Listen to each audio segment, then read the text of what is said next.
ঘূর্ণিঝড় রিমালের তাণ্ডবে লণ্ডভণ্ড উপকূল। রোববার সন্ধ্যার আগেই প্রবল ঘূর্ণিঝড় রিমালের অগ্রভাগ প্রবেশ করতে শুরু করে বাংলাদেশ উপকূলে। শুরু হয় বৃষ্টি আর ঝোড়ো হাওয়া। পূর্বাভাস অনুযায়ী শুরুতে পটুয়াখালীর খেপুপাড়ায় আঘাত হানে রিমালের অগ্রভাগ। রাত 8:30টার দিকে রিমালের কেন্দ্র আঘাত হানতে শুরু করে। সে সময় বাতাসের গতিবেগ ছিল 90 থেকে 120 কিলোমিটার পর্যন্ত।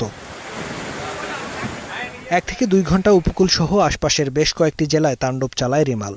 ঝড়ের আঘাতে ক্ষতিগ্রস্ত খুলনা, বরিশাল, পটুয়াখালী, ভোলা, পিরোজপুর, বরগুনা, বাগেরহাট, সাতক্ষীরা, ঝালকাঠি, চাঁদপুর, ফেনী, লক্ষ্মীপুর, নোয়াখালী ও কক্সবাজার জেলা। এর মধ্যে সাতক্ষীরায় বেড়িবাঁধ ভেঙে পানিবন্দী হয়ে পড়েন বেশ কয়েকটি এলাকার হাজার হাজার মানুষ।